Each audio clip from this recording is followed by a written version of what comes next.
Assalamualaikum warahmatullahi wabarakatuh. Selamat gini hari, kembali lagi bersama saya di channel Indo Hobi Catur. Apa kabar kepada teman-teman pecinta catur se-Indonesia? Kali ini saya akan mereview satu permainan yang berlangsung di tahun 2022 kemarin. Ini dari kejuaraan Rapid di Kazakhstan kemarin yang dimainkan oleh Arjun Erigaisi sebagai pemegang buah putih dan Shahriar Mamediarov sebagai pemegang buah hitam.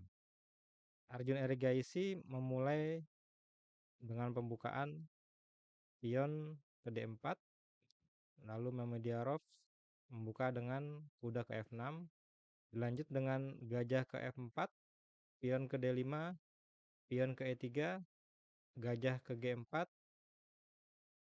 lalu menteri ke D3. Lalu dilanjut dengan menteri ke C8, ini adalah masuk ke langkah baru untuk pembukaan ini, pion ke C4, lalu pion C6, dan kuda ke C3.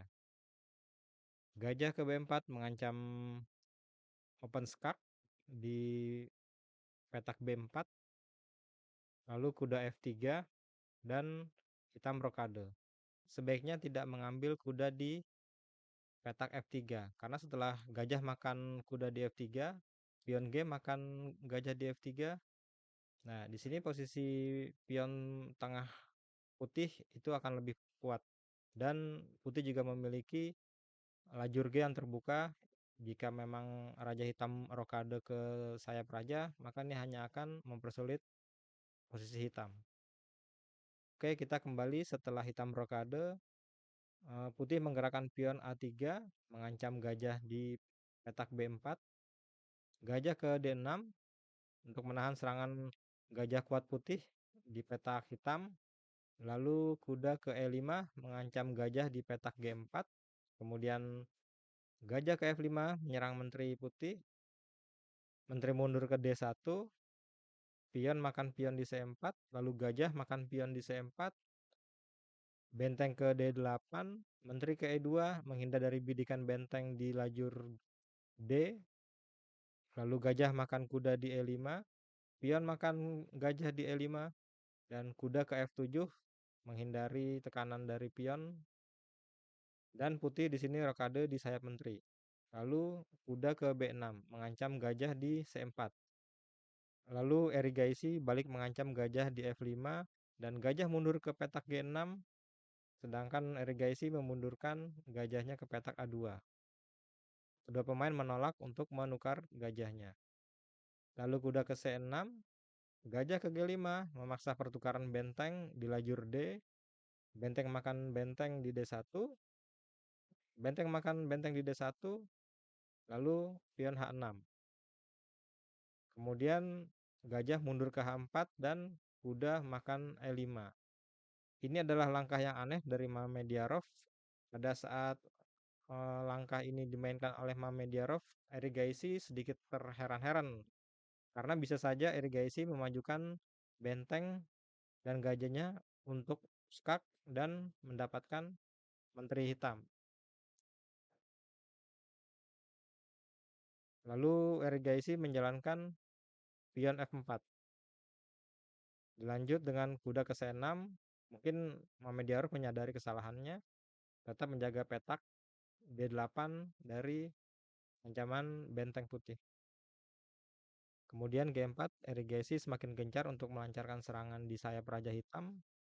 Lalu F6, pion ke E5, pion F makan pion E5.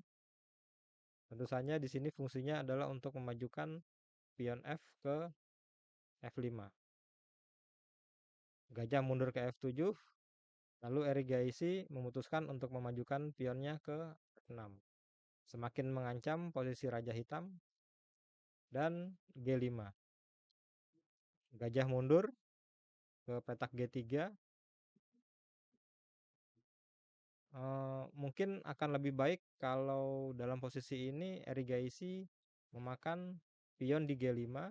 Setelah pion makan gajah di G5, maka posisi hitam akan lebih sulit. Di sini hitam sudah jelas akan kalah. Oke, setelah gajah mundur, Mamediarov memainkan kuda ke D5. Gajah makan pion di E5, lalu menteri ke E8, bersiap untuk mengeluarkan benteng dari posnya menuju petak D8. Pion H4 maju, lalu benteng ke D8. Pion H makan pion G5, pion H makan pion G5. Ini adalah langkah yang buruk dari Mamediarov karena dengan terbukanya lajur H memudahkan benteng putih untuk menyerang langsung ke Raja Hitam. Oke, kita lanjutkan dan Irigasi menjalankan bentengnya petak H1 untuk menyerang Raja Hitam. Gajah ke G6 melindungi posisi Raja Hitam, lalu menteri ke E2.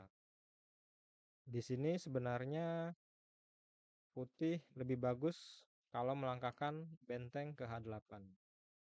Setelah raja makan benteng, pion maju, skak dari gajah dan mengancam menteri.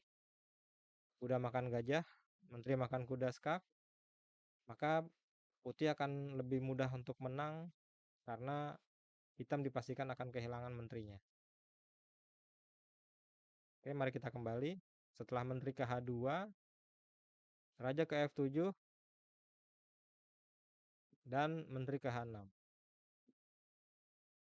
Dan Mamediarov memilih langkah menteri ke F8. Ini adalah langkah yang kurang akurat.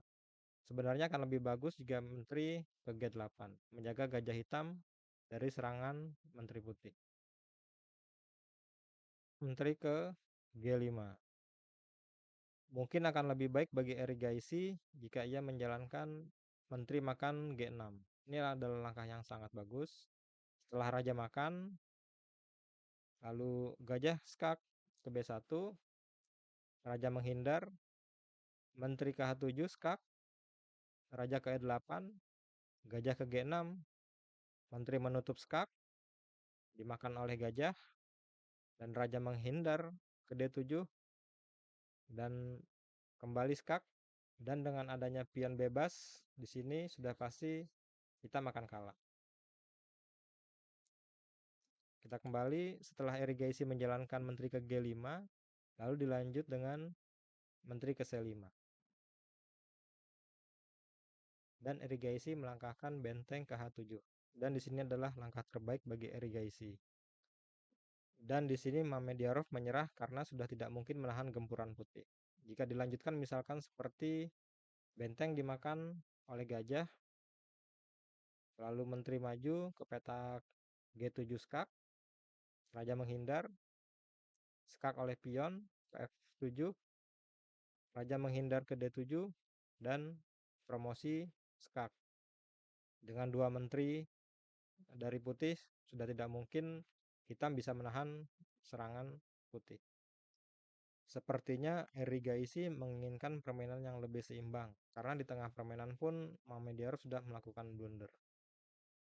Kalau kita lihat dari posisi ini, sebenarnya Erigaisi bisa saja melangkahkan benteng ke 8, menteri makan benteng di D8, gajah makan, dan benteng makan dengan kondisi 2 kuda, 1 benteng, 1 gajah, dan putih masih memiliki 1 gajah dan 1 kuda, maka akan sulit bagi hitam untuk menang.